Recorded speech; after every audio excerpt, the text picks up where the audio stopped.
What, madam? Sir, please unshare your screen for some Okay. time initially. Okay. Thank you.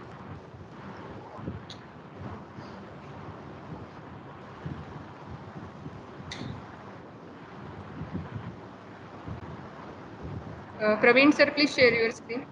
Yes, ma'am. OPD shared now? Yes, yes. Yes, sir, it's shared. So, good morning, everyone. A heartiest welcome to Dr. Mukesh Nandave and all the participants on session 1 of day 4 of this Atal FDP, Adoption of Virtual Reality Technologies for Drug Discovery, the centerpiece of academic and industrial labs. Dr. Daksh Bhatia from Kite School of Pharmacy, he would be chairing this session, and I would like to introduce Dr. Daksh Bhatia to the participants.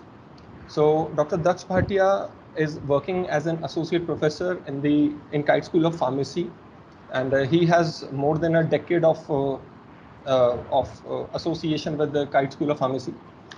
Presently, he is heading the Department of Pharmacognosy, and he is coordinator for all the regulatory affiliations like PCI, NDA, NAC, and ISO. And he also serves as a deputy controller of examination, and he is a member of board of studies. And besides this, he has more than 4 patents granted to his credit, and 6 are under process. And he has certain awards to his name also. At IIT BHU, he has been the consecutive winner for 5 years in a model making competition, and he has been invited for guest lectures at Vigyan Prasar Bharati on medicinal plants, and he also won a best presentation award at a seminar at Jamia Hamdard, and he was also awarded as the best teacher award at Kite School of Pharmacy, and he has been delivering excellent academic results from past few years, and he has been guiding PG students and has more than 13 national and internationally peer-reviewed papers to his credit. So, Dr. Daksh Bhatia, I would request you now to introduce our keynote speaker to the audience. And before that, I would request you to welcome him with a bouquet. Thank you, sir. Thank you, Vanshu. Yeah, Dr. Mukesh, kindly accept a token of love and appreciation from our side. Yeah, good morning, everyone. So it's my proud privilege to introduce our today's speaker for the session, Dr. Mukesh Nandave. Dr. Mukesh Nandave is Associate Professor in Department of Pharmacology at Delhi Pharmaceutical Sciences and Research University, New Delhi.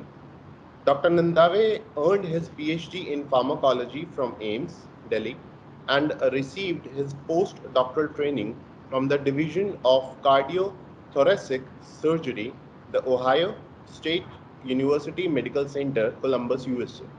Since more than 15 years, Dr. Nandave has been investigating the role of nutraceuticals, herbo-mineral formulations, plant extracts, and constituents for myocardial ischemia and reperfusion injury, diabetes, obesity, and pain management. He has published more than 70 papers in peer-reviewed national and international journals. His overall citations are now at 847 with an H index of 18.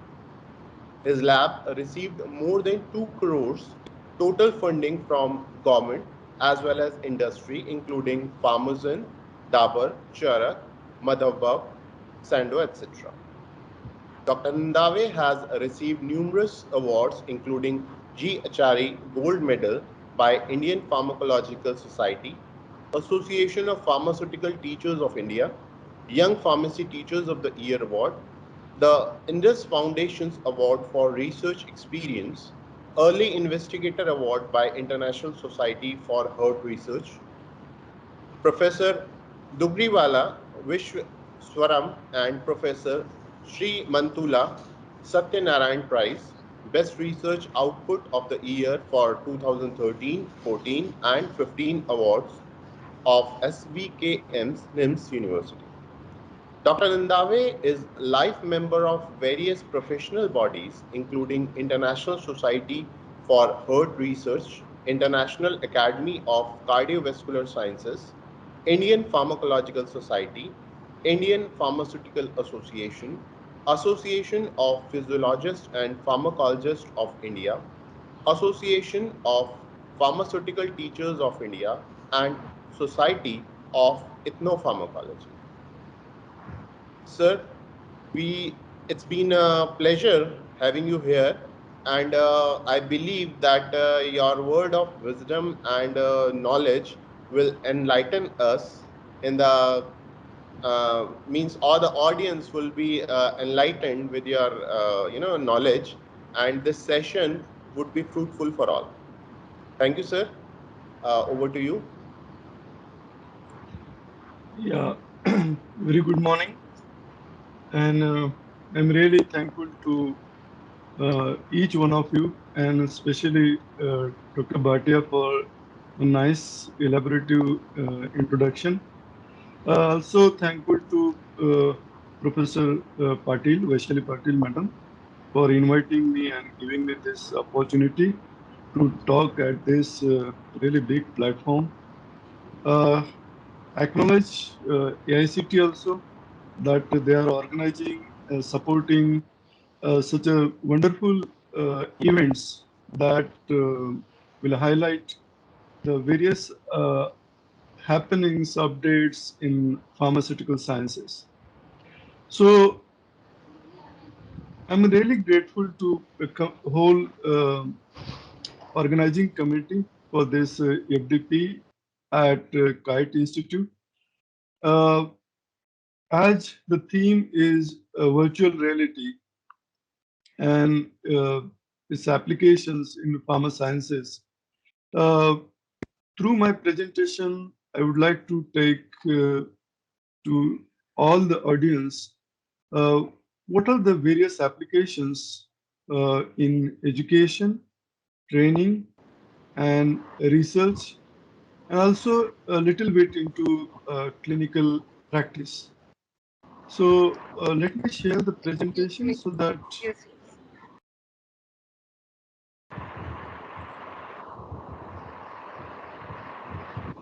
Okay. Is it in a slide now? Not yet, Okay. sir. I hope it will come in few moments.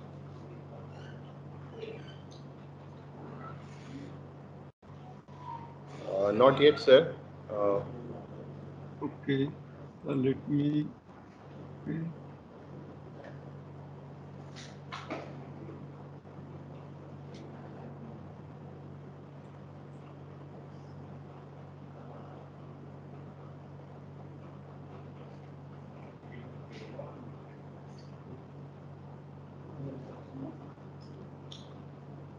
Yeah, sir, it's visible now, but not in presentation mode.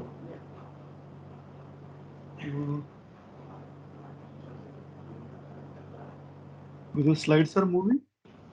No, sir.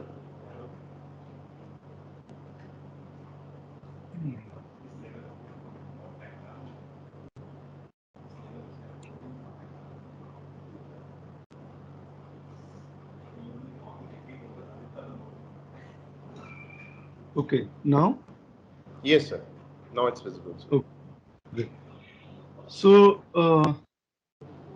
imagine the title slide only tells you that how fascinating this field is, and one of the simplest way I can take you the importance of this virtual reality.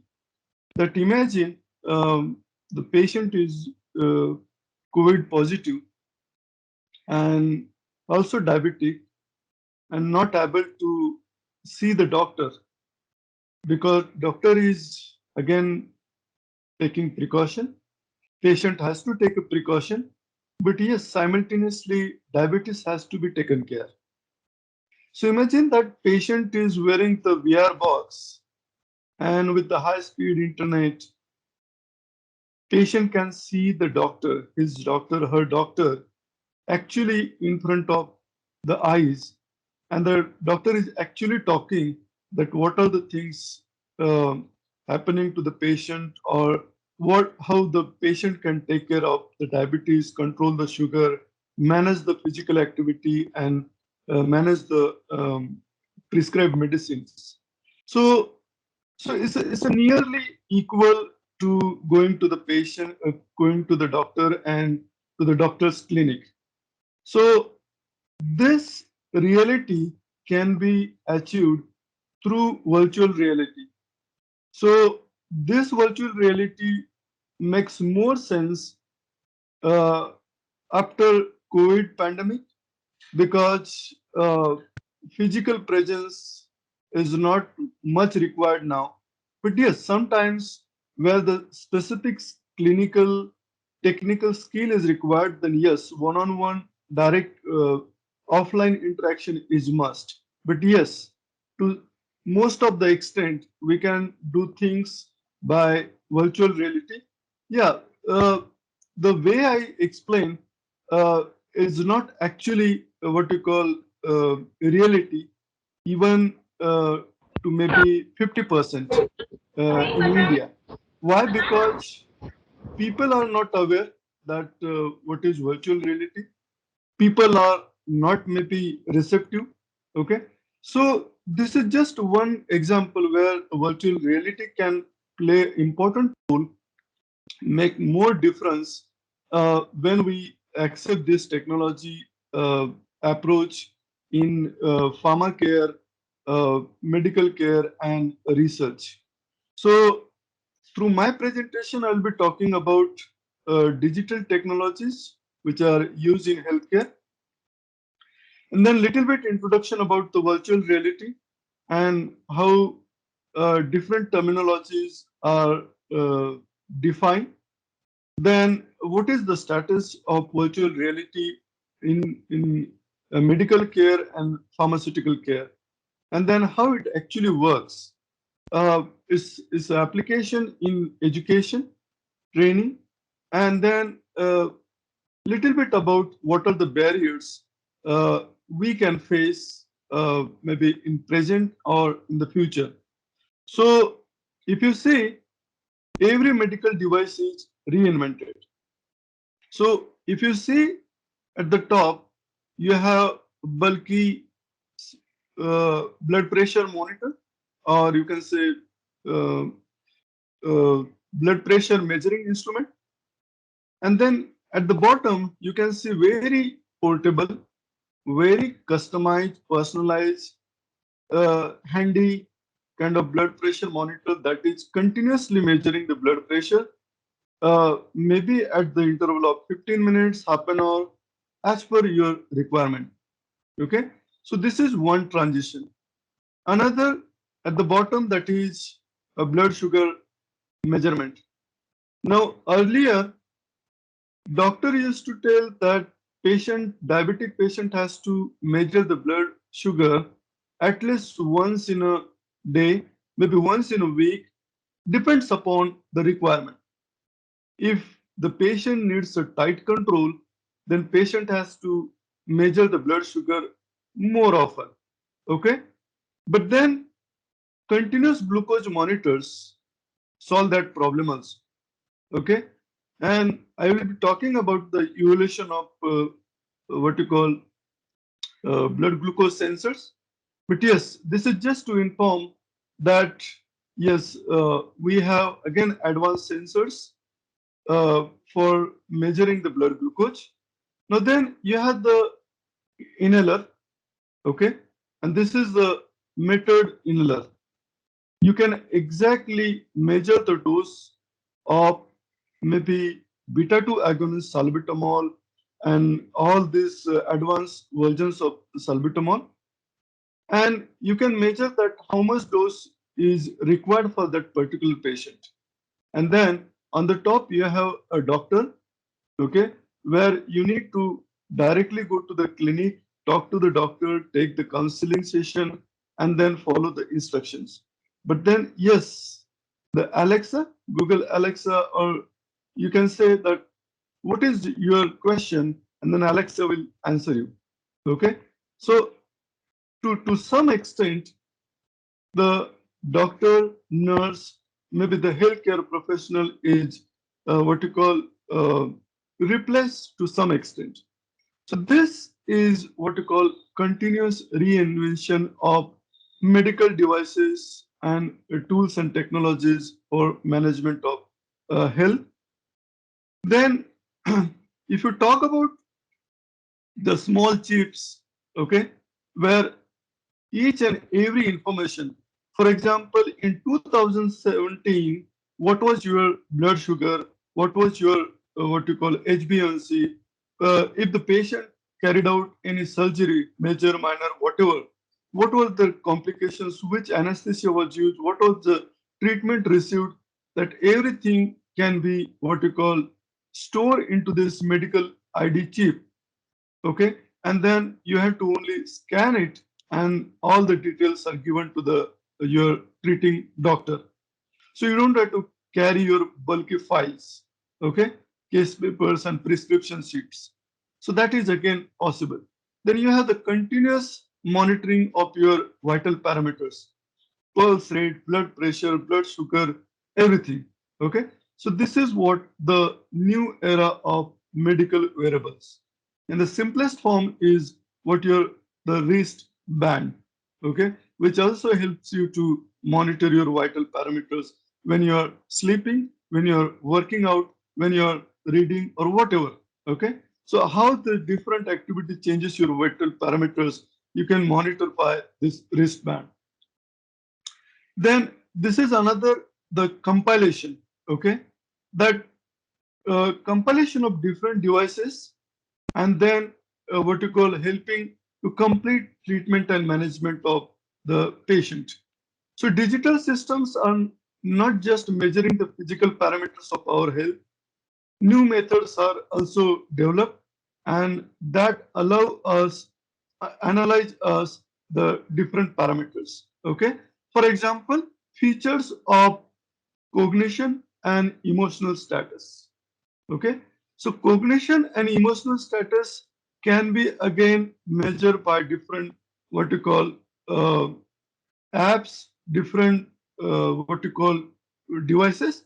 For example, brain health biomarker, okay, which is the passive data from the smartphones.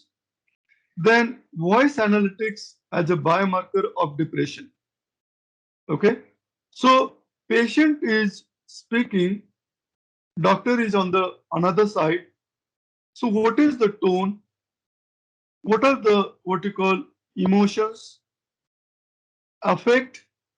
Affect means the feelings. Whether the feelings are the emotions are down, high, or neutral. So voice analytics can also tell you whether patient is motivated, depressed, or highly what you call hyperactive. Then facial expressions in response to virtual reality challenge. Okay, so imagine the doctor shows a sad scene. Okay, doctor shows a sad scene and how patient responds to that sad scene will also tell you whether the patient is depressive or affect behavior is intact or compromised. Okay, and then cognitive assessment, cognitive function assessment using what you call augmented reality and smartphone sensors. So this brain health biomarkers from smartphones, voice analytics, facial expressions, cognitive functional assessment by AR. So all four can tell you whether patient is depressive or what you call a normal, hyperactive, major depressive disorder, or bipolar disorder, or only maniac. Okay, so this is possible. And yes, but all four devices, along with the expertise of the doctor or the technical person, is required to accurately what you call diagnose the situation and prescribe the treatment. Then this is prescription digital therapeutics. Okay. Now, obviously, every drug possesses a pharmacological effect, therapeutic effect, side effect, adverse effect, toxic effect. Okay. Only dose decides whether that drug will be drug or drug will be toxin or the poison. Okay. That we already know. But then, even though we use the drug rightly, means at the right dose, right patient, right time, right route, okay, when we follow the 5R principle of drug therapy, okay, then we can get the clinical benefits. But when such medication is combined with the app-based system, then which are designed for enhancing the medication efficacy, then you can get much more benefits from the drug. Okay, so in short, only drug and the drug combined with the app-based system, okay, makes a difference. So in short, medication with app-based system will have added advantage. Why? Imagine your app is so smart, you are on a chronic treatment, and in the beginning only you forget to take your maybe bedtime medication. So how that your app, your smartphone rings alarm and gives you reminder that it's time to take your medication. Okay, then even though you took the medication, but you're not able to recollect whether you took the medication or not. And this is usually happens in what you call behavioral problems, then Alzheimer's disease, even in a diabetic patient.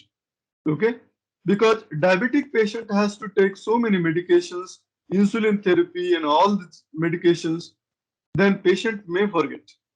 Okay, in that case, app-based system time bound collect the data and help you to recall or remind that yes, this medication is already taken, this medication is not yet taken.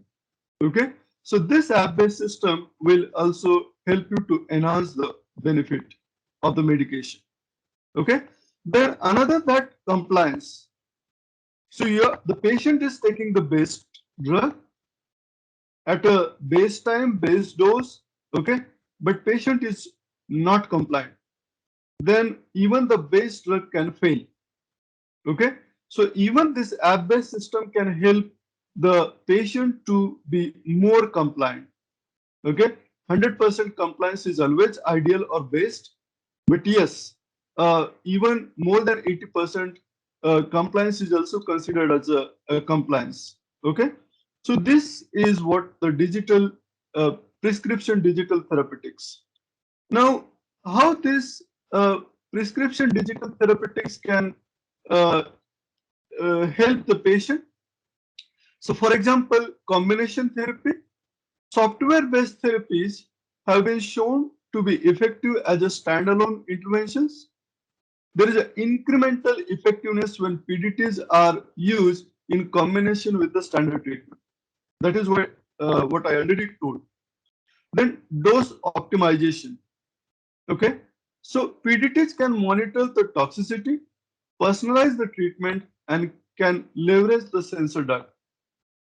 Okay, let me tell you the PDT. You have the continuous glucose monitoring. You have the continuous glucose monitoring, and that is giving continuously readings at the interval of 5 minutes on your smartphone. Now, when you study as a patient that maybe for a week, then you will understand what is the trend of your blood sugar. Okay, what you eat and how much will be the sugar, you can easily predict. Okay, and once you understand that this food item increases more blood sugar, this food item don't have any major effect on a blood sugar, then yes, you can minus that high glycemic food, you can add the low glycemic food. Okay, then you took a dose at 1 p.m. before the lunch, and your trend says at the end of the week that maybe at 5 p.m. in the evening, your blood sugar goes down less than 100. Then what you will have? You will take a corrective decision, what you call action, that you will have a tea, coffee, or maybe glass of milk or small fruit or small snack, so that your sugar will not go down and will not lead to the hypoglycemia. Okay, so you are using the right dose, you are using the right drug, but yes, your sensor, your PDT told you that it goes down at 5 p.m., and that is why you started taking a small snack, and that helps you to manage your blood sugar better. See, fluctuation is really bad. Okay, once in a while high, once in a while hypo is okay, but frequent hyperglycemia is problematic, and that can lead to the diabetic complications. And in that case, proper this PDT can help uh, to manage the treatment, monitor the toxicity, and personalize the treatment. Okay, then address the comorbid conditions. Okay, PDTs can monitor, address comorbid conditions like insomnia, poor nutrition, anxiety, depression, activity levels, use of nicotine and alcohol. Okay, then facilitate the adherence. PDTs can have several tools to facilitate the adherence, provide key information, close the feedback loop, show the progress, connect to the care team, leverage games, and motivational tools. Okay. Uh, Again, the example of CGM, continuous glucose monitoring device. Okay. So at a time, you can add the 5 people in your login. Okay, along with you, you can include the 5 people in your CGM profile, continuous glucose profile. So even though you do not notice your blood sugar because you are busy, maybe your caretaker, maybe your wife, your mother, your brother is also a sharing person, can call you and tell that your sugar is going down, or the trend is showing that your sugar maybe in a 15 minutes or half an hour going to be down, then you have to take the care. So this is what connect with the care team, connect with the what you call your family members. Okay, then collect the utilization and efficacy data. Yes. So this is again the advanced feature of prescription digital therapeutics. So this PDTs, what you call, added lot of convenience, benefits to the patients, to the doctors. Now, digital layer that creates the value at a maybe clinical care. So this is not only in the clinical care provided by the healthcare professional, even in a clinical trials, even in a clinical trials, this digital technologies are really helpful, because one randomized controlled clinical trial generates so much data depending upon the patient population, depending on the number of sites. If it's a multi-centric trial, then you will have so much data. So managing this by or manually really what you call difficult, and that's why this what you call digital technologies can really help. Okay, then evaluation of sensors. So I'm talking about the sensor version 1, 2, and 3. So if you see, earlier sensors were only measuring, and recording. Now the sensor 3, what you call collect the passive data, aggregation, and gives the meaningful interpretation. Okay, so this is technical language, but let me explain with this what you call blood sugar or blood glucose monitor. Let's say how bulky first generation of what you call blood glucose monitors, and this is what the fourth generation of blood glucose monitors. Okay, I mean there were like very bulky, very tedious to operate, very manual. Okay, needed lot of blood sample. Here maybe a very small microliter of blood sufficient to tell you what is the blood sugar. And this is fourth generation, which helps you to continuously monitor maybe at every 5 minutes interval. And more important, they have now become the non-invasive. Okay, like you measure the oxygen or oxygen saturation level by simply applying the clamp on your finger, okay, index finger. In a similar manner, you can apply that on your thumb and then it can tell you that what is your blood sugar. Okay, so that level of comfort, convenience, okay, is provided by blood glucose monitors, and they can store, analyze, interpret so much data without losing a single reading of your blood sugar. Okay, that is what advantage. Now these are the again digital what you call meters that are what you call helpful to tell you about your vital parameters, and they can tell the early deterioration. Okay, so if there is a trend, okay, and that trend can tell you whether patient will deteriorate or will reverse or will be normal. Okay, so similarly, what I explained with the blood glucose monitors. Okay, so these are the various digital technologies are helping the what you call patient and care providers. Now, addition to these digital technologies, virtual reality is another digital platform. Okay, so virtual reality basically involves the computer simulated three-dimensional environment.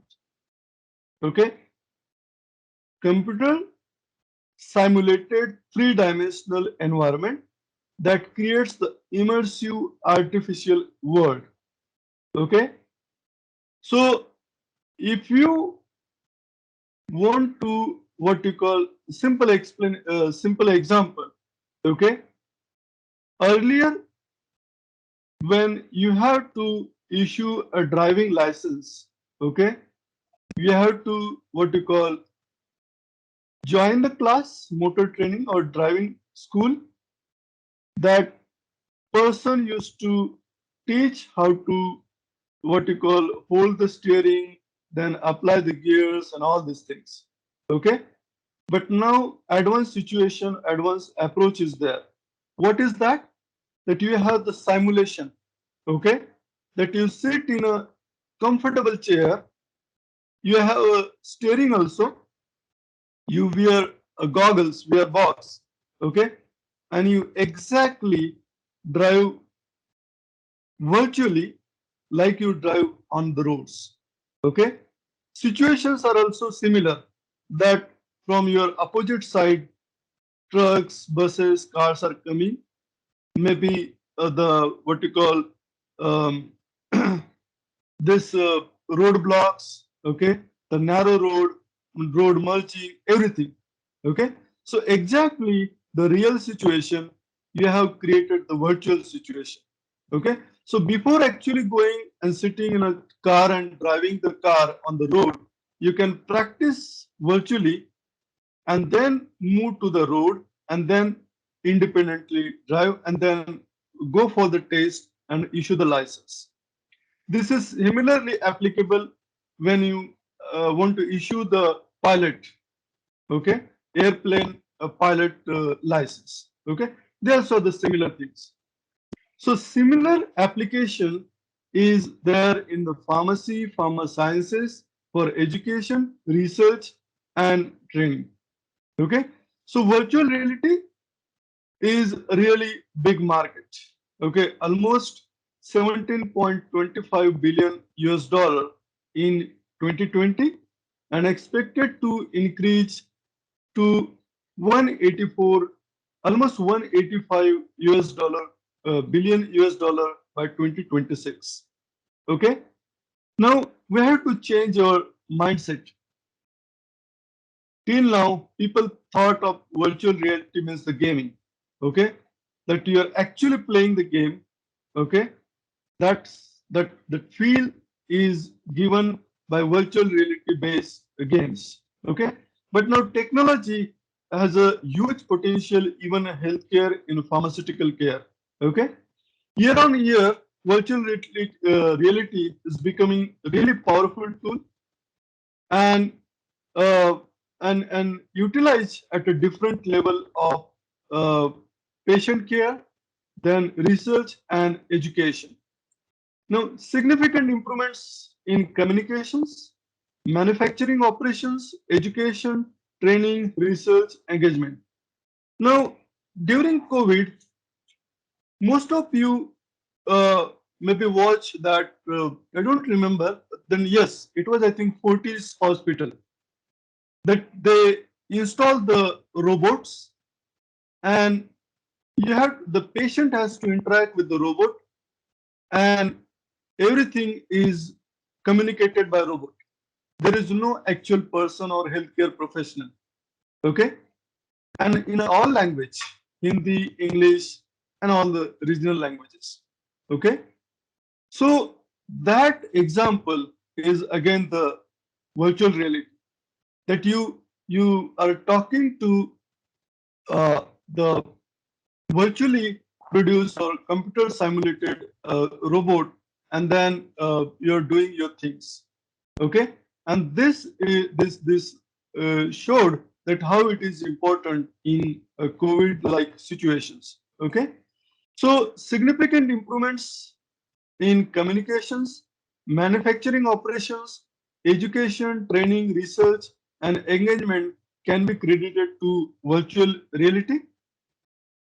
Then massive advancement both in hardware as well as software. So in case of hardware, earlier virtual reality boxes were really big, bulky, heavy. Okay, now you have so much convenience, so much portable design you have. Then coronavirus pandemic has accelerated the ongoing digital transformations of the pharma and healthcare industries, as governments and public health institutions around the world encourage us to stay at home. Okay, why? Because managing the COVID and problems is much bigger. Okay, and that is why it's better to invest on a digital technologies, make people aware about it, try to incorporate their usage into various practices so that people will not come out, and the chain can be broken. Okay, there is a need for permanent solutions for improved digital communications to facilitate and increase shift away from the in-person meetings and conference to the virtual interactions. Okay, and now again I'm interacting with you all virtually. So without any gathering, without any one-on-one interaction. Okay, see, if someone is committed, interested, focused, then even the digital interaction is sufficient to sensitize, to educate, to train. Okay, but that depends upon the person. Okay, so people will say that yes, virtual is not real. Okay, but yes, to some extent, it's true, but yes, not absolutely. And in the COVID case, something is better than nothing. So I'm talking to you all through virtual mode is better, rather than we're not learning anything at all, that's really bad. So that is what the, again, importance. Then so there is a extraordinary growth in this digital communications, and this computer generated simulations of three-dimensional image and environment, okay, which user can interact in seemingly real or physical way. Now, in virtual reality systems, they have added so many features that a person can get a more and more immersive vertical experience. Immersion means the feature that helps the person to be much more into a real situation. Okay? Person is not in a real situation, but your system, your hardware, your software is so advanced that the person gets a lot of immersive experience, and it's a nearly real experience. Okay, so that immersive experience depends upon what is the hardware, what is the software. Now, perhaps there are so many examples of what you call virtual reality boxes and tools and technology. Now, this technology was first invented into 1957 and patented into 1962. Then there are modern virtual reality typically refers to experience that takes place while wearing the head-mounted displays or headsets. Then there are different terms that AR, MR, and ER. So augmented reality, virtual reality, mixed reality, and extended reality. Okay, so let me differentiate them. I'll talk about the examples simultaneously. Okay, so this is the real environment, okay, where you are actually interacting with the object or the person. And this is the augmented reality. You know how the tomato looks like. Now you use the software, hardware, and give the real experience, nearly real experience, that how tomato will look on a computer. Okay, augmented virtuality. Okay, so you're going to a doctor. Now, if not possible, at least through the virtual reality setup, you can give the patient that experience. And what the experience? How the doctor's clinic will look like. Okay. Okay, let me give the very simple experience example. Now, people use the virtual background. Okay. For example, many of you may be using a classroom background. You're using maybe sitting into the conference room, sitting into the auditorium. Okay. So that is again a virtual background. But when persons see actually a three-dimensional, okay, that is what the augmented virtuality means. You're wearing the virtual goggles or box, and the view is very close to your eyes, and your surrounding environment or ambience is masked. Okay, you can only see the audio visual of the place where you want to go. Okay, that is what is the augmented virtuality. And virtual environment, yes, patient is on the what you call bed and want to maybe give the counseling, psychological counseling. Okay, so the doctor or the psychologist or maybe counselor can create such a virtual environment and take that patient to a virtual reality environment. Okay, so VR plus AR plus MR, that is virtual reality plus augmented reality plus mixed reality is equal to extended reality. So you can say extended reality is the umbrella term that covers all three. Okay. These are the few examples. Okay. From HP, Hewlett Packard, Reverb is the what you call virtuality reality what you call tool, and they have their own software. Then Sony company, the PlayStation virtual VR. Then Facebook have the Oculus. Then Microsoft have the HoloLens, and HTC have the Vive. So these are the different tools and technologies, softwares there for virtual reality and augmented reality. Okay. Now this is the pictorial representation that in virtual reality you completely create the immersive environment to give a real experience to the person. Okay, and your immersive environment is that perfect that person separates from the real world and goes into the immersive virtual environment. Now this is augmented reality. Okay, so I told you with the example of driving. Then mixed reality. Here a blending of digital environment to anchoring digital objects in the real world. Okay, so this is the heart. You have the different compartments.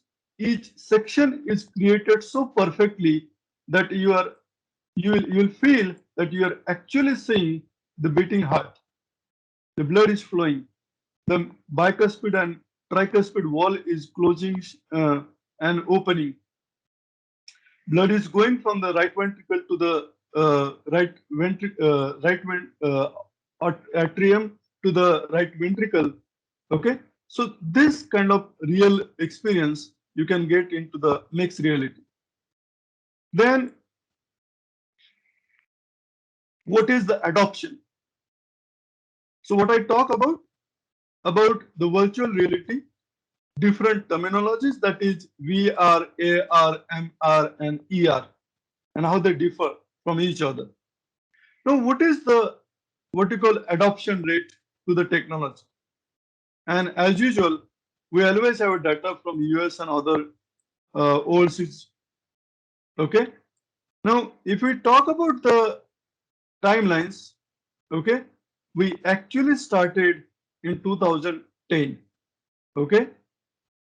Then, if we talk about the other technologies like color TV, VCR, PC, internet, cell phone, okay, they were much earlier.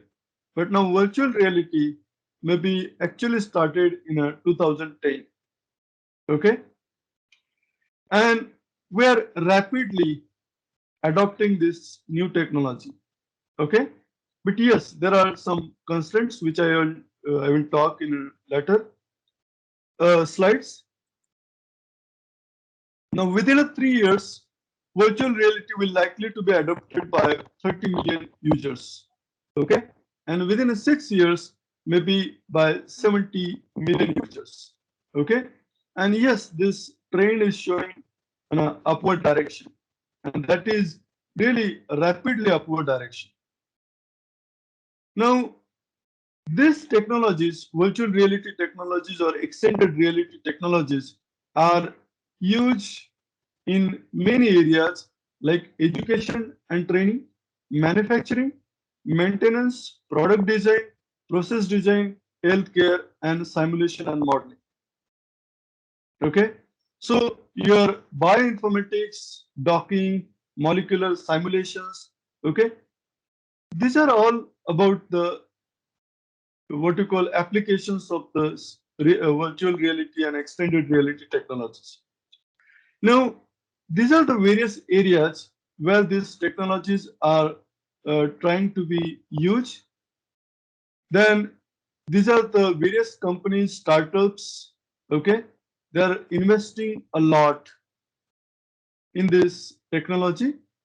And almost the what you call market of this virtual reality, augmented reality, is projected to be 5 billion in by 2025. And these are the major players.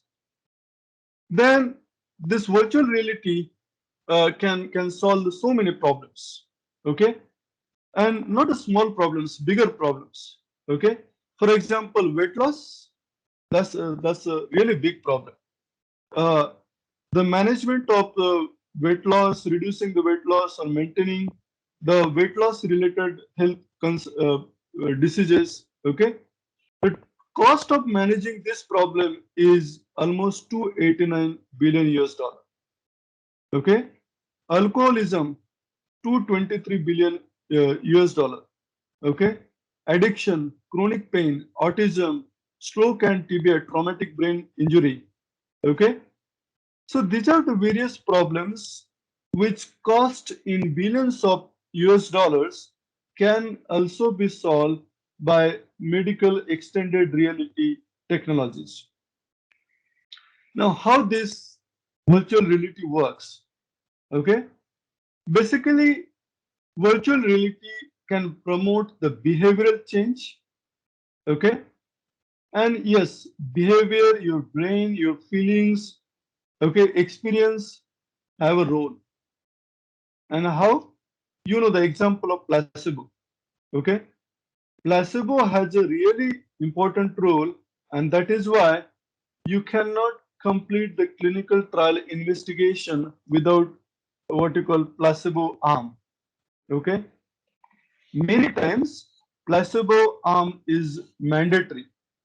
Yes, in certain situation it's not possible, like in evaluation of anti-cancer drugs, evaluation of anti-HIV drugs, where placebo is not permitted from ethical point of view, ethics point of view.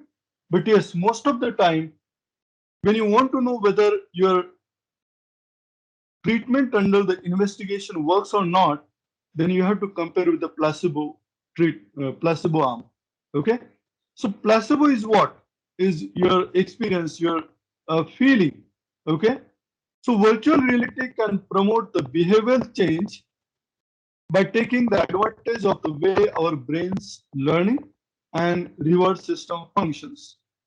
Okay, very simple example: the person who appreciate you, you by default like that person.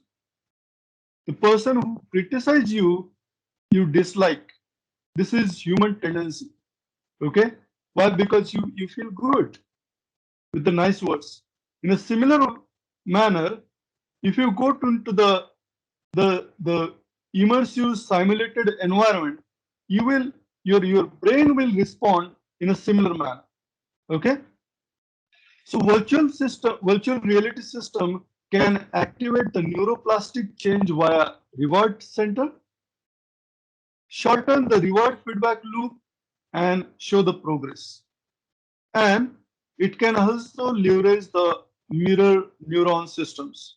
Okay, and this is what the picture that you are seeing, you are listening, and you are feeling, like tactile.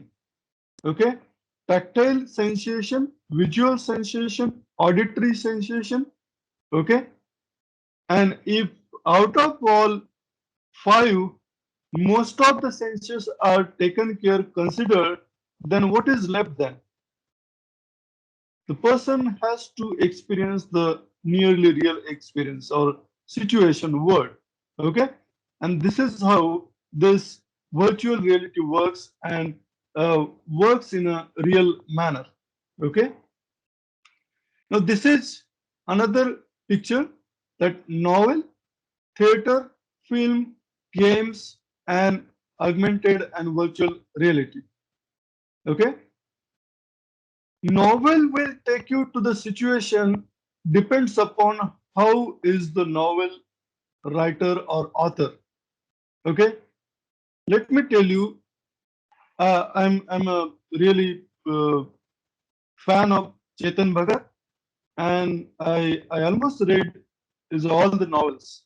Okay, and he's a really good author, writer, because through the language, through the words, through the sequence of words, he tries to take the reader to the real place. Okay, for example, Revolution 2020.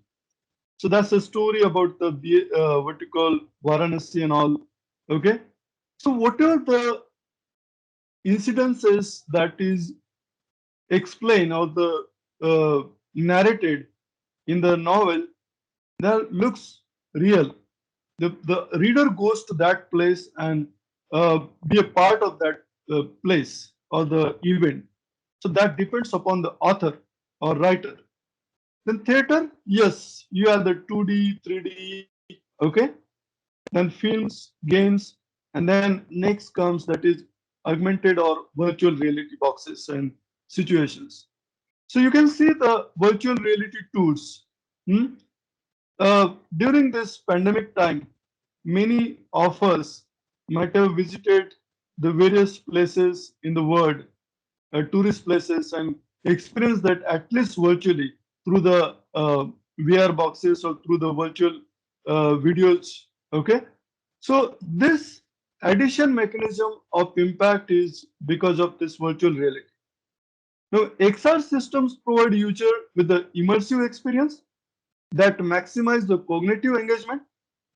Then feedback learning is reinforced by direct, immediate, relevant feedback that reinforces the experience and lessons learned. Now, because of the involvement of tactile, auditory, visual, there is a complete engagement of that person with that virtual world. Okay, and that is why the person experienced that virtual to the real.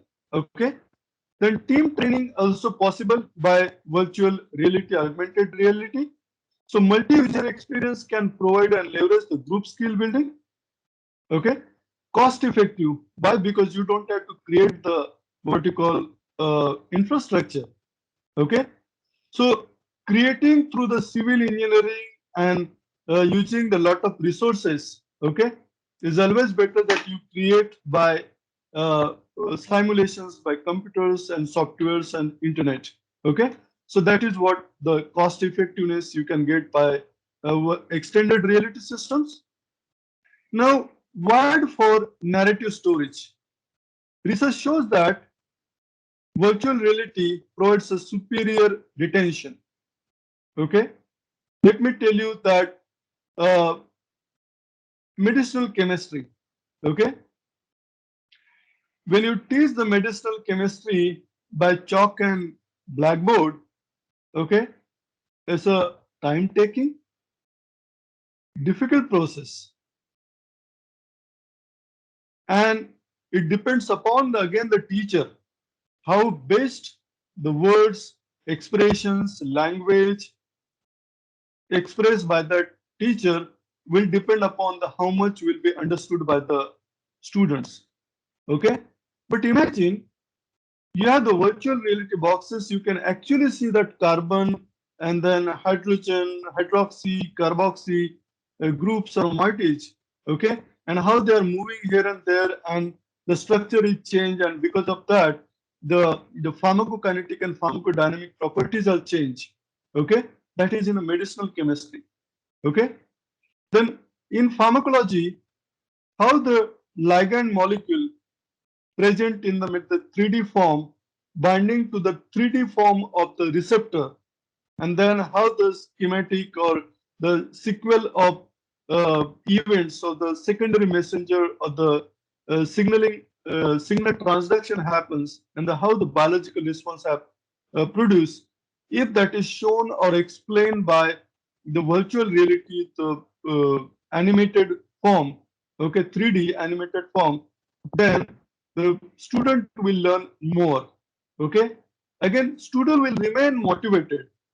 Okay, student will remain focused. Why? Because that is fascinating, that is giving a nearly real experience, that how the space.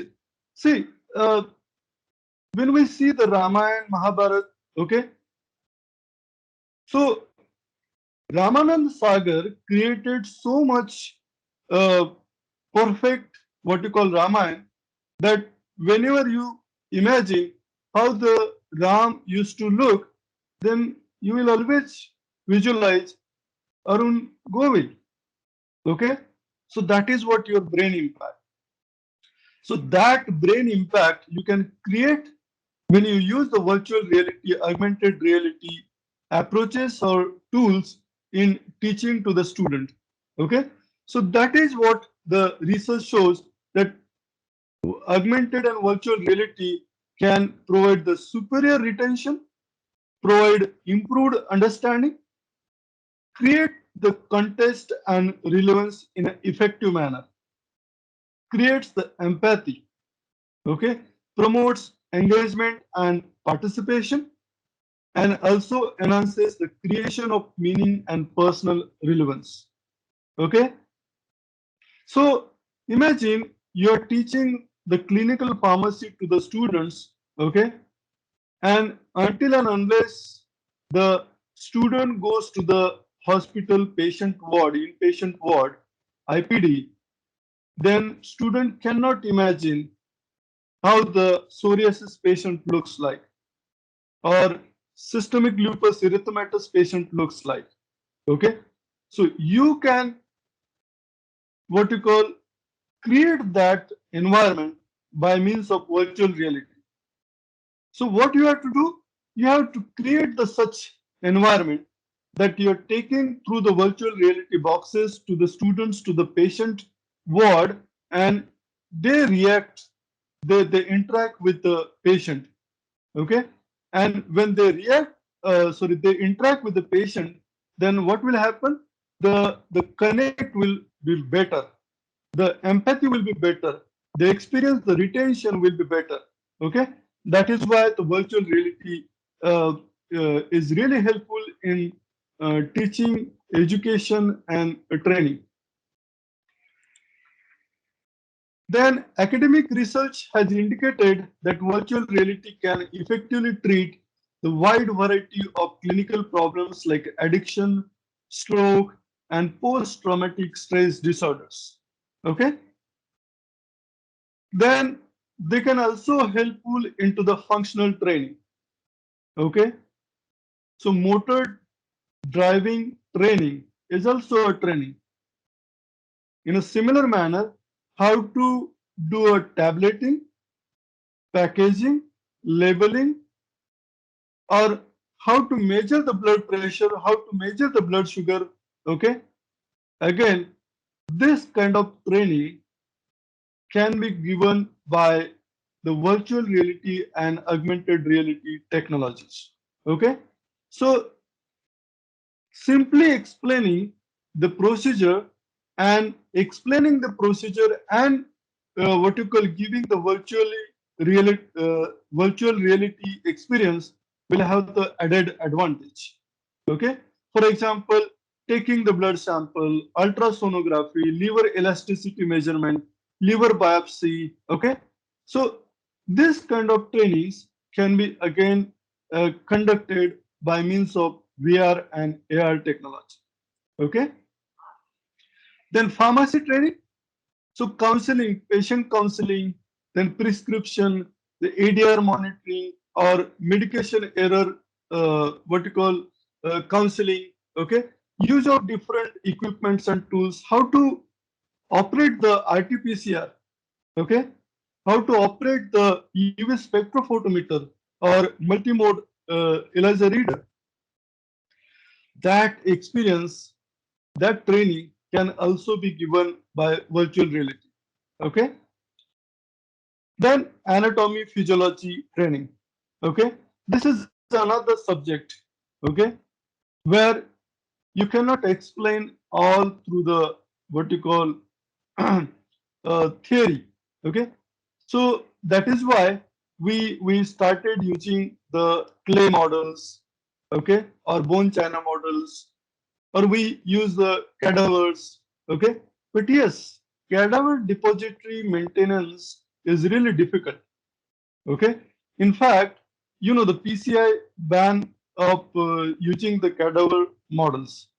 Now we shifted from the cadaver to the charts, to the to the what you call clay models, okay?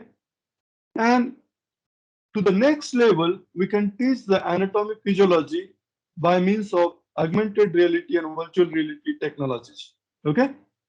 So this is what, and see, you can handle the what you call virtual reality multiple times, okay? But handling the cadaver again and again will affect their durability, okay? So in that case, augmented reality, virtual reality can be used again and again. So more detailed examination of micro features of organ, tissues, integration of text, video, and other media to further enhance the learning. So imagine you're explaining the how heart beats. What are the different sounds heart create? Okay, you cannot create because we are not mimicry actors. So it's better we use the virtual reality, what you call technologies, so that the students really experience in what sequence the heart sounds are generated and what is the intensity, what is the duration of the each of the heart sound can be again experienced by the students. So yes, anatomy physiology training can be given through virtual reality and augmented reality. Then virtual patients for clinical skill training. Okay. Now see, only pharmacy and clinical pharmacy, there is a difference. In clinical pharmacy, student has to interact with the patient, okay? Because that is the main backbone or main what you call purpose of the clinical pharmacy, okay? And that is impactfully delivered or trained by means of AR and VR, okay? Then yes, that is what I said, the empathy, okay? When uh, explaining by theory that how the patient looks, how the skin lesions will be there in a psoriasis patient, okay, is different. And actually seeing on a computer or through the VR box how the patient looks, how the patient experience, and then what will be the various signs and symptoms of the patient, that will make a difference. Okay, patient education and informed consent. Yes, the clinical trials again, the virtual reality can be what you call applied and used for better experience, but for smart experience. Diagnostic assessment. Okay, so for various psychological, psychiatry assessment, daily living assessment, the quality of life assessment, neuropsychological assessment, okay, can be impactfully done through virtual reality. Then yeah, cognitive function assessment. So you can use the AR and smartphone sensors. So diagnostic accuracy of 94%, okay, can be achieved by using the what you call virtual reality tools. Okay, it's just a 10 minutes test. Then the doctor what you call gives the instructions and patient performs that instructed actions, and based on that score is analyzed, okay, and that based on the score the cognitive function assessment can be done. And these devices are already there and categorized under FDA class 2 medical device, okay, category. Okay, then cognitive and emotional state I already explained. Then collecting the analyzing the emotional and physical responses, okay. So to particular trigger, emotional trigger, how the patient experience, the person experience, that response of the patient can also help you to analyze what is the emotional state of that patient. Okay, whether the normal, neutral, apathic, depressed, maniac, hyperactive. Okay, these are the various categories, and these are the various what you call cognitive assessment tests published in the various papers. Now, personalized what you call medicine. personalized medicine what? That every patient is unique, and that's why you have to give the unique treatment. Okay, so let me talk about the antidepressant treatment. Okay, so you all know that biological amine theory, that reduction in the neurotransmitters actually responsible for depression. Okay, but there is a what you call criticism to this theory, biological amine theory, that you start the antidepressant theory, treatment, you see the rise in biological amines, but still you don't see a symptomatic improvement. In fact, after maybe 20-25 days of the treatment with antidepressant drugs, patients start showing the positive effects. Okay, so this is what the contradiction. Okay, now in this case, how this virtual reality can help you to differentiate who are the normal, who are the having the negative effect, who are the patient having the positive effect, who are the patient having the better cognitive control. Okay, see, depression can be alone, depression can be with a psychic disorder. Okay, so this is the heterogeneous population. Okay, this is the heterogeneous population where you have the different color of figures, human figures, that indicates that you have the different type of patients. Now, what you are doing, you are exposing to the different situations like relaxation situation, negative scene, cognitive game, positive scene. Now, to these different situations, how these different people react. And based on that, you can categorize them into default mode, people with the negative effect, people with the positive effect, and people with the cognitive control. Okay? Now, people with the negative effect will be only treated with the antidepressant. Okay? Why? Because in these patients, your antidepressant drugs will not work. Okay? Why? Because the basis on which this antidepressive drug works, these patients don't have. Okay? So obviously, the need of the patient you understood which is really depressive patient, and then you're prescribing treatment, and then you expect that the patient will work better or show the particular benefit. So this is what the personalized approach. Okay, so in absence of this virtual reality, what will happen? You treated to the 100 people, 100 patients. Okay, you treated 100 patients. In absence of this assessment, what will happen? Maybe out of 100, only 25 are showing the response. Based on this finding, what you will conclude? That this antidepressant drug is not effective, and that's why cannot be given to the large number of patients. That is your conclusion.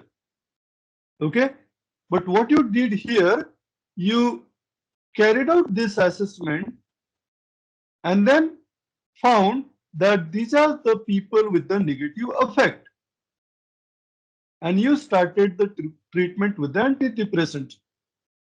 Okay, so imagine these are 100, these are maybe 25, 25, 25. So out of 25, all 25 works or show the benefit. On this situation, what will be your conclusion? That your first line antidepressants works very well. Okay, this is what the difference.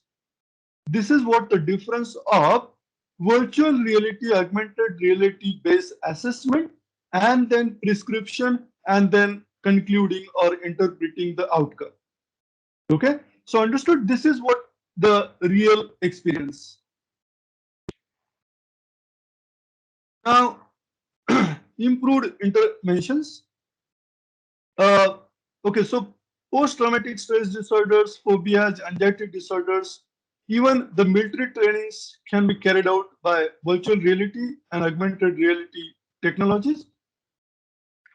Then, yes, behavior in these various psychological disorders can be monitored, can be based on that assessment, the treatment can be decided. But let me put a word of caution here. Okay, let me put the word of caution here that you cannot totally rely on virtual reality, augmented reality based assessment and then decide the treatment. Along with AR and VR assessment, you have to carry out the maybe blood parameters, physical sign and symptom assessment, some lab techniques, okay, procedures, okay, and combining all this data, and based on that you diagnose it, will have a concrete diagnosis, perfect diagnosis. Okay, so you can say they improve, they increase the prediction accuracy. Okay, this is what the role of AR and VR technologies. Now, yes, social anxiety disorders, depression, mild cognitive impairment, autism, ADHD, okay? Health and wellness, okay? So, imagine, uh, I talked about the applications of AR and VR into disease, okay? Now, here in health and wellness, yes, again, in the stress management, AR and VR have a lot of role. Promotion of the exercise and weight management, motivation towards the exercise and weight management will be much better if you apply the AR and VR technologies. Then mood and resilience, disability solutions, addressing isolations, grief counseling, okay, this can be done through AR and VR technologies. Okay, so imagine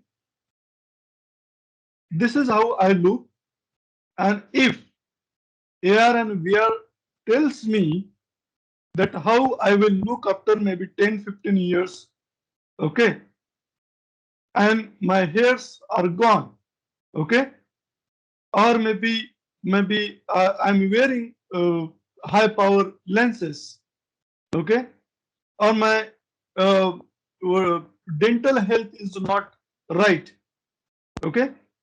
So this is me today, and maybe this is after 15 years. If I get to know today after how I will be after 15 years, then I will be more motivated. Okay, let me put this way. Okay, so imagine today I am very slim and trim, and that's why I'm not taking care at all. Not doing physical activity, eating a lot of pizza, burger, and all, so what you call high calorie diet, or smoking, drinking a lot of alcohol, and maybe if my AR and VR technology tells that I will look this manner after 15 years, then what will happen? I will definitely take a corrective measures. Okay, and I will be more motivated towards the maintenance of my today's present health. Okay, so this is what another what you call application of virtual and augmented reality technologies.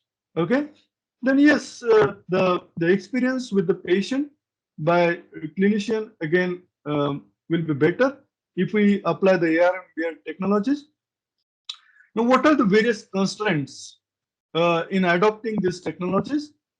The first and most that yes, you have some research gap. Available lack of what you call the literature is there, but that is not fully sufficient. Available research varies by condition treated. Lack of randomized control trials are there. then population-specific studies are lacking. Then we don't have that advanced what you call equipments and platforms so that we can adopt the virtual reality and augmented reality. And then whatever the studies you have, they are with very small sample sizes. And because of that, you cannot apply this AR and VR technologies to a large population.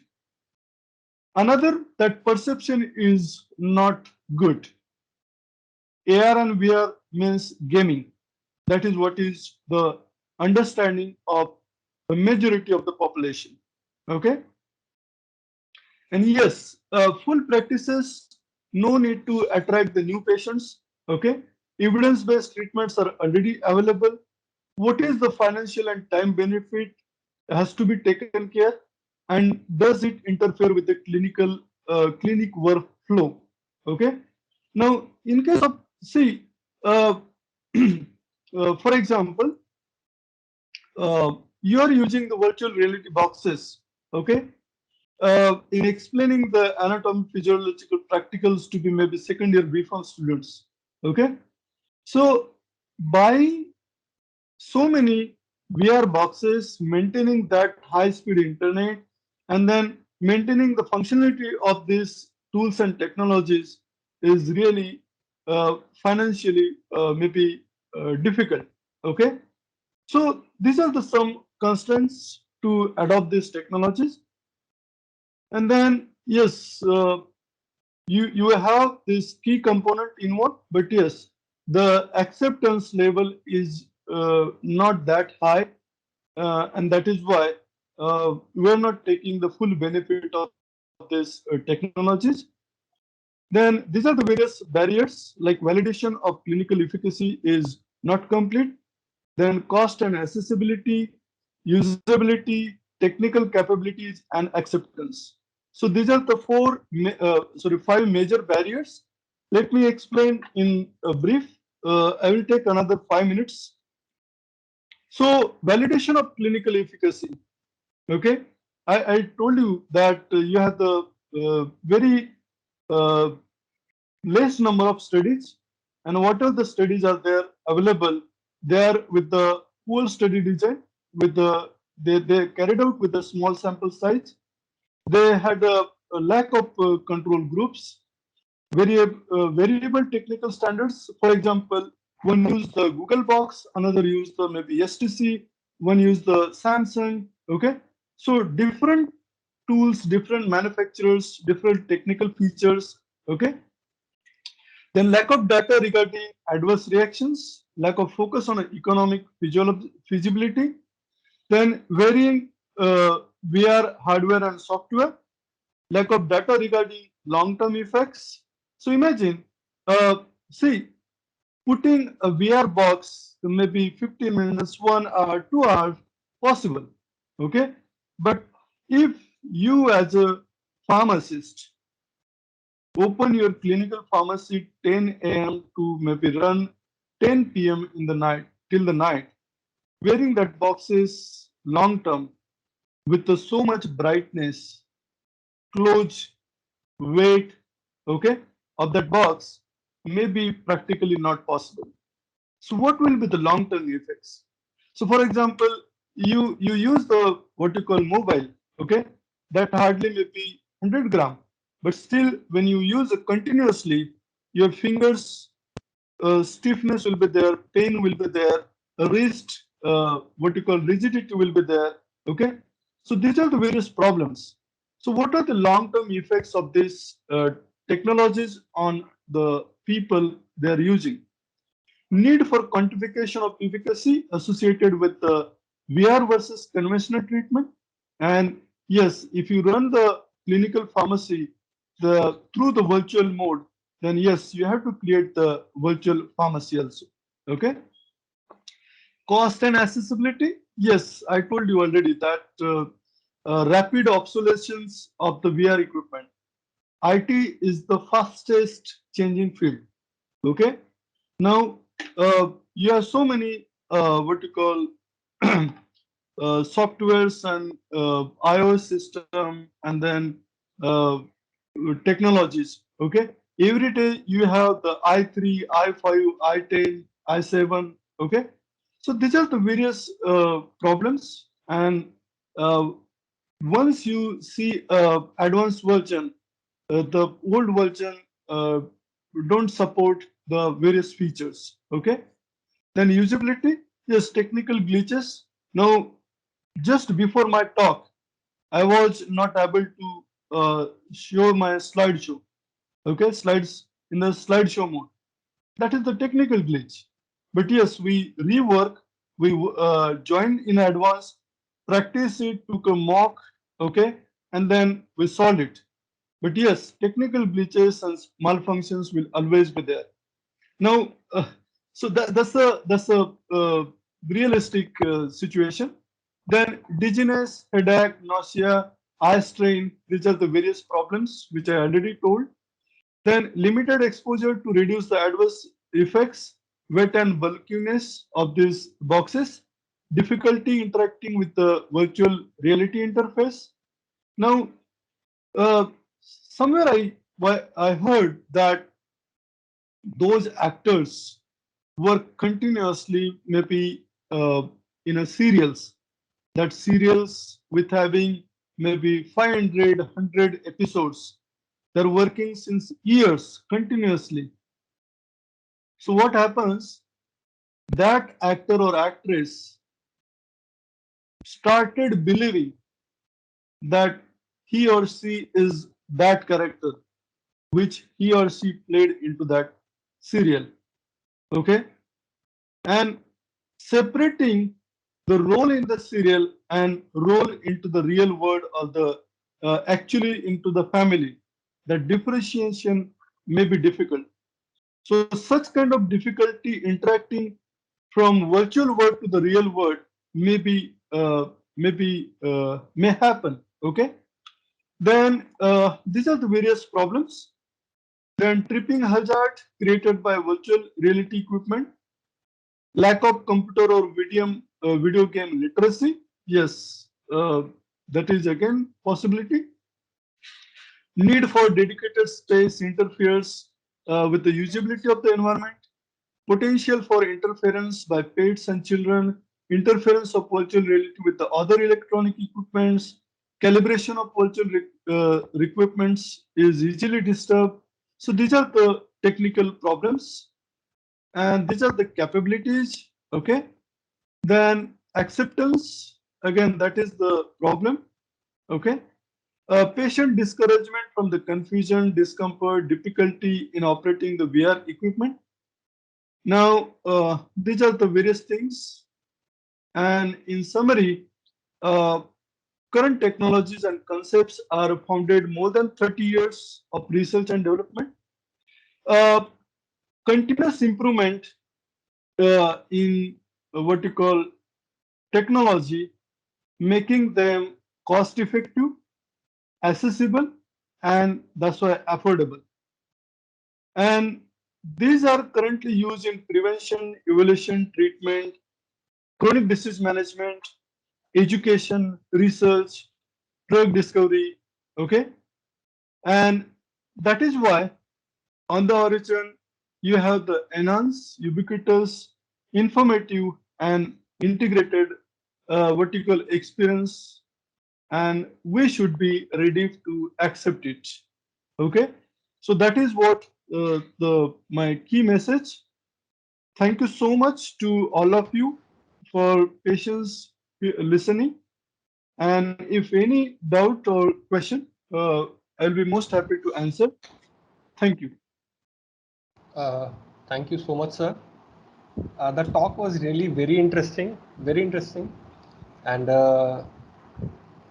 if any of the participants have any doubts or queries regarding sir's presentation, they may raise their hands and we will direct your question to Mukesh sir.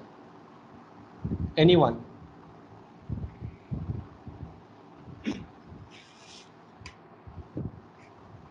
Sir, in the meantime, someone asked a question. I've got two questions. May I ask, sir?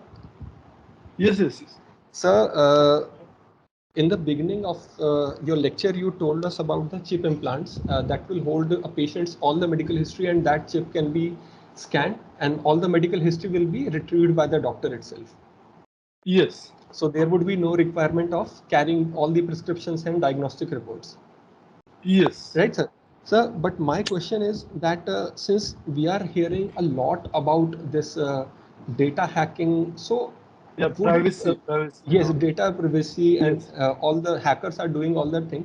So can we like put those like those people will be on risk, like who have got these implants, so their data can be like accessed. And the second part of the question is, like when we are connecting a patient with so many devices, right? A smartphone, a remote device. So would it present excessive radiation exposure to the patient? Like although they are non-ionizing radiations, but still would the patient at large, population at large, will be at risk for these excess radiations from the devices, from the smartphones and all the surroundings? So these are, please. Okay. So first is yes, that's really possible. And recent case only that Medtronics have a what you call uh, insulin pump, which we call closed loop system. That closed loop system, that is 670 Minimade. 670 Minimade, that is their advanced insulin pump, which is considered as a closed loop system. Closed loop system means you have the CGM and you have the insulin reservoir and the pump. So all they are connected. So there is a continuous measurement of blood glucose. That blood glucose reading is given to the pump, and pump accordingly release the insulin as per the level of the glucose. So there is a closed loop system. And there was a what you call intrusion into this software, and so that happened. But yes, the Medtronic solved it on a priority basis, and then they put up a declaration that this is the only device that suffered with such privacy intrusion, not all the devices. So yes, there is a possibility, but yes, uh, we also learn from the experiences. Maybe the incidents will have to be taken as a learning lesson and develop such a technologies. Uh, this is in a healthcare, but now Air India also suffered this data privacy issue, and so this is possibility, yes.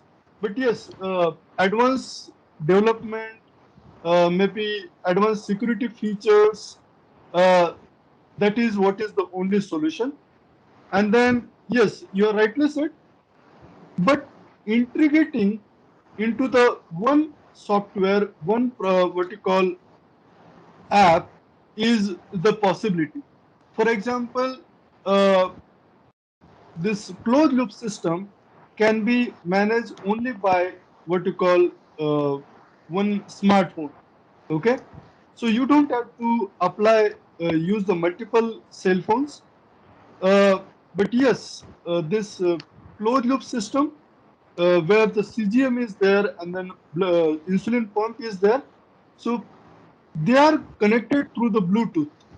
Okay, and there is a possibility, but you get the FDA approval as a medical devices only when they fall under the permissible limit of that radiation. Okay, so Yes, sir. that limit may be has to set to the very tight, so that we get the exposure to the least level. Now, uh, this nuclear medicine or radiology department, every healthcare professional working into the radiology department or the nuclear medicine, they carry a one tag, okay, Mhm. Yes, sir. which always continuously detect and measure what is the exposure level. Mm. Okay, so Yes. that exposure level is monitored in a similar manner. You can set a limit in the beginning only, that if such device starts emitting radiations above this limit, will be malfunction. Okay, this is one thing. Another thing, that regulatory guidelines should be so strict that not all devices will meet the requirement and will not come into the market. That is what the solution. Yes. So, Yes, to get the your added advantage and convenience, one has to bear with such limitations. But yes, we have that control. yes. Sir, one more question. Like I have one more, and it poked its head up because of the answer that you gave me. So I have one more question, if I may ask. Yes, Sir, yes, yes. There is too much of the biological warfare, right? The whole pandemic situation is some sort of several theories are there that this is all biological warfare. So Okay. too much advancements in the technology. Like I'm not decrying these virtual technologies like they are not having benefits. They have immense benefits, but like you said, like the insulin pumps, closed systems, when those systems can be hacked, and if a large population is fitted or is being treated by those pumps, so are there any possibilities that some countries who have that set of mindset, they can stoop to those levels, that they have those insulin pumps, they inject high doses of insulin into patient, can that be seen as a threat also? Yes, that is possibility. But I have what you call another view. See, these advanced technologies are so costly. For example, the flagship model of closed loop system cost 6.5 lakh. This mini-made 670G insulin pump cost 6.5 lakh. Okay, that is one-time cost, Yes. and every month patient has to what you call spend almost 20 to 25,000. Okay, Okay. so it's not affordable to everyone. Okay, this is one point. Another point, they are mostly used by type 1 diabetic patients. Okay. So compared to type 2, type 1 are very less number of Less. patients. In less number of type 1, very less number of patients use the insulin pump and closed loop system. Okay, Yes. and when you add the advanced features, security features, so hacking them and controlling by other is what you call rare possibility. And that is Okay. why the such impact what you expect from the warfare or may not be possible. Okay. Okay, sir. Thank you, sir. Sir, we have one question from Mr. Pratapar Sarkar. Sir, you can unmute yourself and you may ask your question. Hello, am I audible? Yes, sir, you are Yes. audible. Please ask your question. So in the early section of your lecture, you talked about something using those electronic devices to monitor. Can you speak loudly, please? Sir, can you please speak a bit loud? You're not Yes, clearly sir. audible to Am us. I audible now? You are audible, but there is some background noise. If you can move to a quieter place. Am I audible, sir? Is it Yes, clear? now you're audible. Yes. In the beginning of your lecture, you talked about electronic devices which can monitor the blood pressure and other parameters. Yes.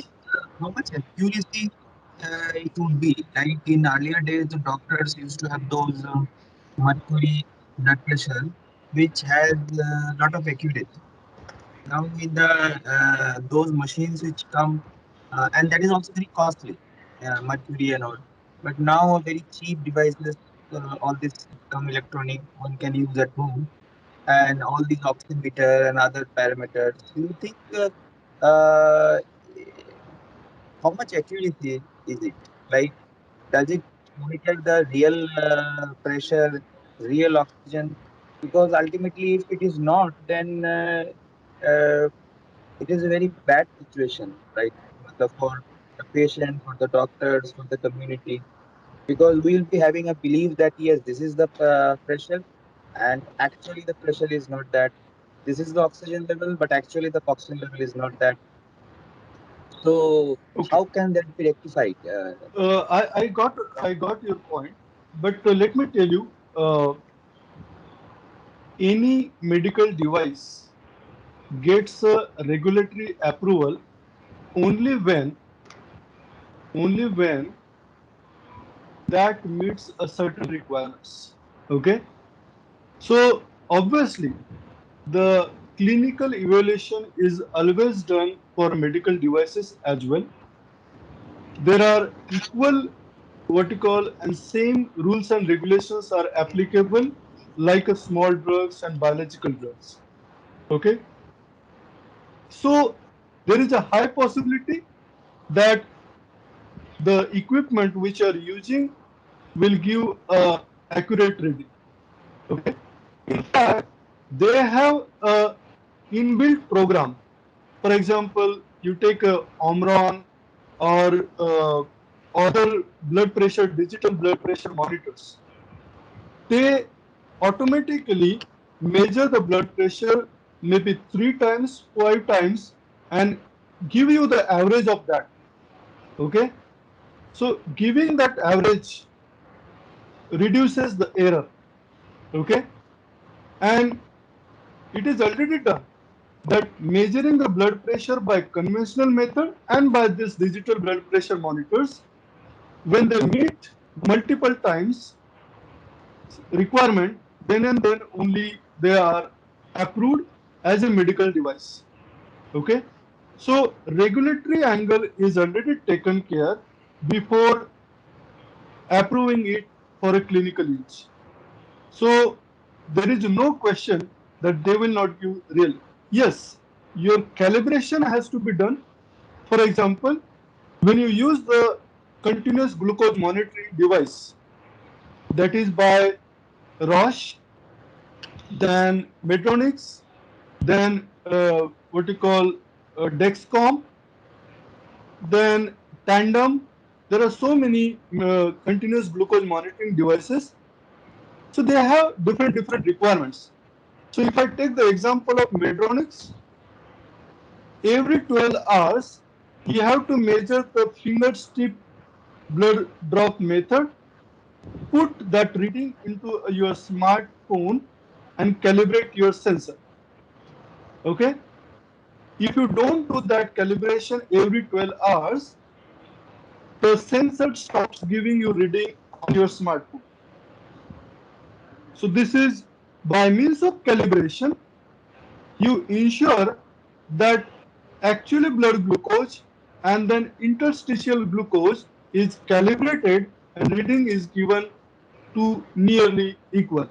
But yes, let me tell you, the when blood glucose, when you take the blood sample from the arterial vein and measure into the plasma, that blood glucose will be real blood glucose.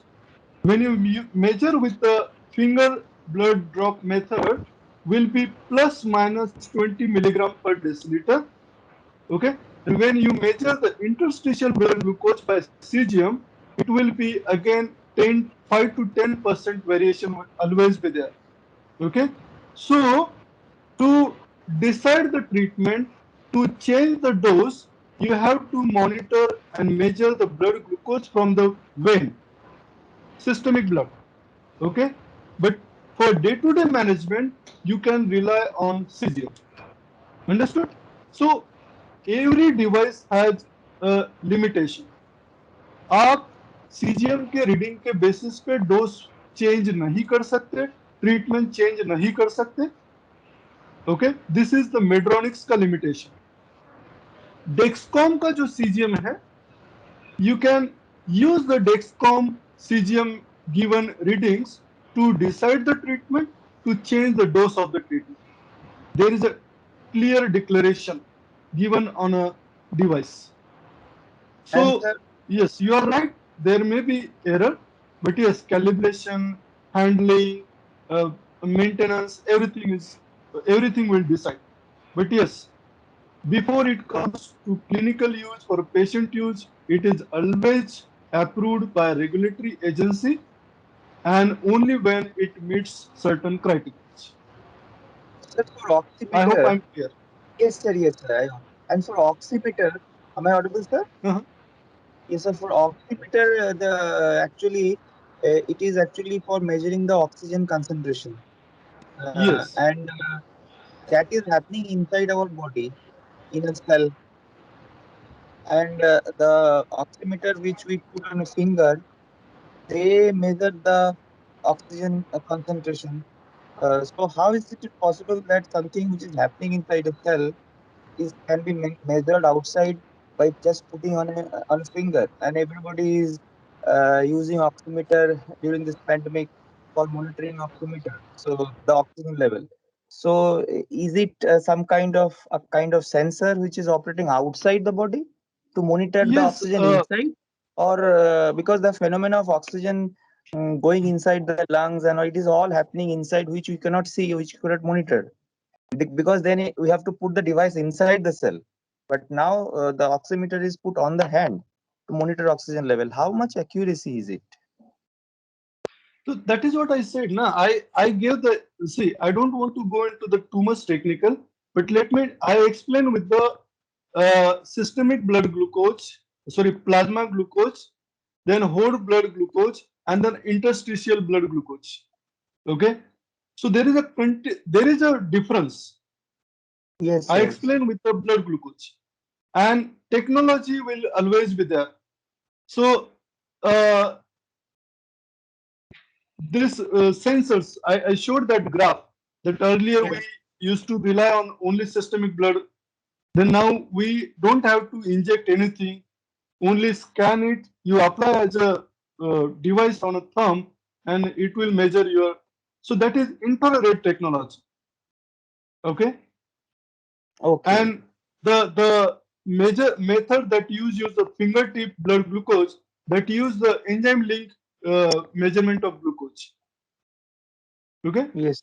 So Yes. you have the different working principle of each device. But yes, you cannot doubt on that, because it is available in a market that is approved by the regulatory agency. And that's why it may be our lack of understanding that we are surprised that how it measures the oxygen, how it measures the blood glucose. But then yes, if we are into it day and night, then we will understand how what is the Yes. working principle. So one very last question, sir. Is there a Mhm. quality of those instruments like what we use that is there in the market, like Yes, something which yes. we get in quality cheap, something which is good quality? So a customer when going into the market for buying all those, Mhm. how can they be knowing ki which one is of a good quality, so that they get that value right? Because ultimately it is related with health. So We cannot compromise with health. obviously, I gave the example of Medtronic's CGM and Dexcom CGM. So Medtronic's CGM only gives you the interstitial blood glucose, will be helpful to day-to-day monitoring of the blood glucose. Okay, but your Dexcom CGM gives you glucose level, which help you to decide the dose and change the dose, change the treatment. So इसका ultimate meaning क्या हुआ? Dexcom is better. Okay. That is what. So you have to see the feature. What added feature you are getting? What is the accuracy level? What is the declaration of that manufacturing company? Okay, and based on that you have to decide. Thank you, sir. Thank you, sir. Thank you, sir. So if we are not having any further questions, we may close this session.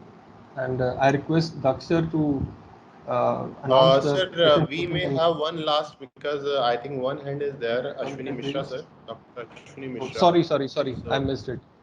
Ashwini, sir, you may please ask a question. Unmute yourself and you can ask a question. We Good can morning, keep it sir. short, sir, because I think Yes. it's The time has already sir has exceeded. already been exhausted, but Yes. we may take Exactly, one sir. more.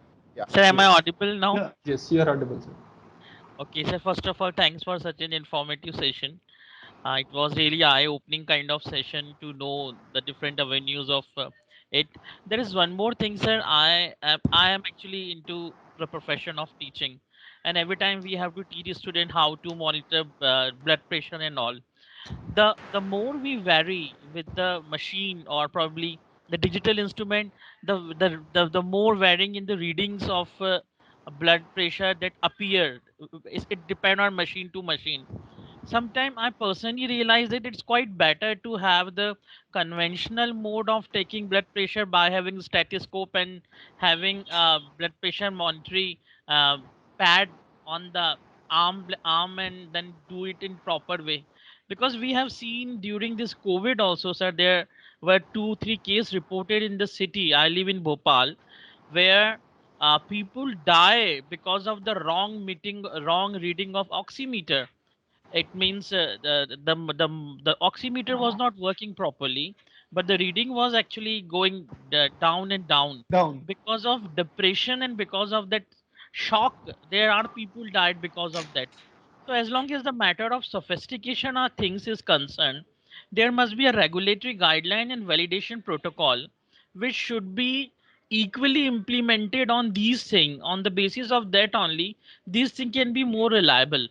Because like the question which was raised earlier to me was indicating toward the same thing only. And there is one last thing which I would like to add it in it, that there are sensors which are actually responsible for the execution of the operation. So there must be the expiry of these kind of sensor or sources Yes. which must be indicated on the packages, which is no longer there. I have been using these kind of thing from quite a long time, but I have seen that not even a single box has the date of expiry of certain sensors which are being used and executed the function of taking the blood glucose, whether it's blood pressure. See, you are absolutely right. In fact, like small drugs and biological drugs, they have the temperature, pH, and storage conditions. In a similar manner, these devices also have storage conditions. For example, again, because I work work in a diabetes, so I always shift myself to again to the diabetes and related sensors and devices. So if patient is taking the insulin through the insulin pumps, okay, am I audible? Yes, Yes, sir. sir. Yes, sir. Perfectly audible. Yes, sir. Okay. Uh, so if patient is injecting the insulin through the insulin what you call pens, okay, then there is a declaration or what you call strict what you call declaration by the manufacturer that they should be calibrated or primed.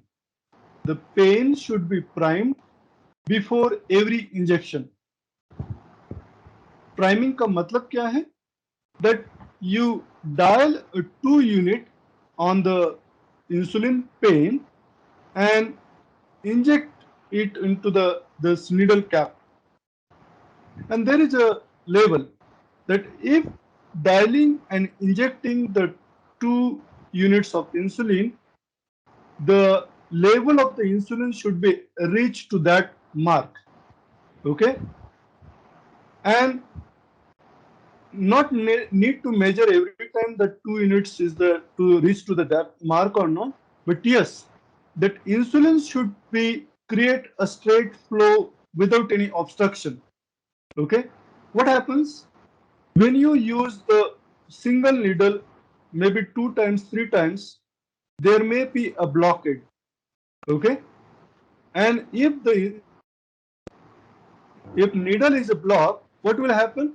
The insulin is dialed, injected, but not reached to the body. And in that case, you have to always prime every time before injecting. This is one instruction given by the manufacturer.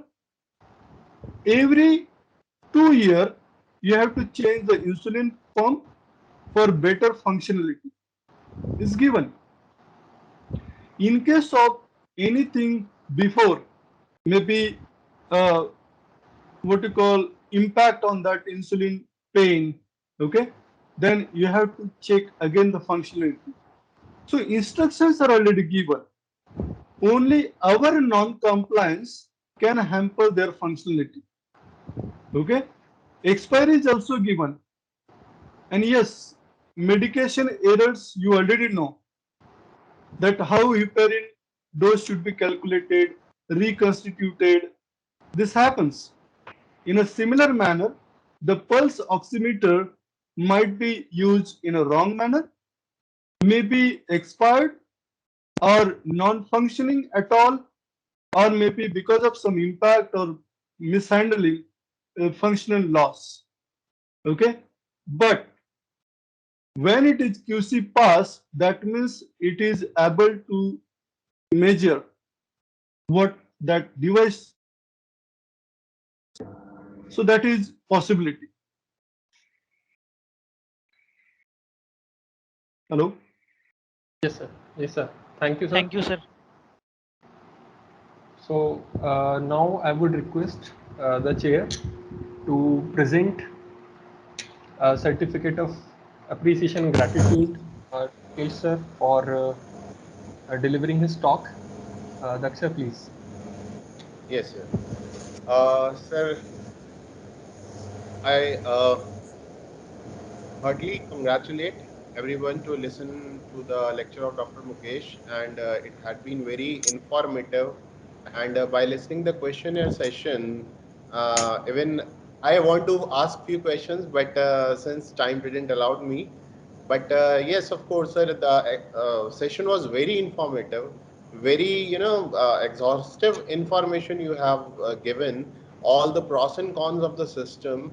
Even I was just thinking that the country like us, India, which is of course progressing, but still there are many areas where we need to improve ourselves, where the people are still struggling for the basic needs of the life, and the basic things of the medicine have not reached to them yet. So in that that costly things, virtual things, how they add up to their needs, that is again a big challenge for us. So, but yes, sir, of course, it is a eye-opening session, and thank you very much for enlightening us. And I believe that every one of us has taken much from the lecture. So, Himanshu sir, can we present sir with the certificate? Praveen sir is doing this. Yeah. So, sir, this is a token of respect and gratitude to you, a certificate of appreciation.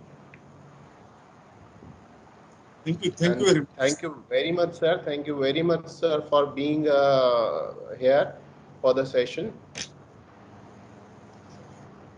Okay. Can I leave now? Thank you so much again for the Vaishali madam, Bhatia sir, and Dr. Himanshu Agrawal, and all the committee members. Thank you for giving me this opportunity. Thank you, Thank sir. you so Thank much, you very sir. much. It Thank is you so our much, sir. privilege indeed, and see you again in the future. Yes, Thank you so much. sure. Thank you so much. Good day. Good day, Good sir. day. So now we will break for 5 minutes, and we will rejoin at 11:50 with Dr. Vijay Masan's lecture. Thank you.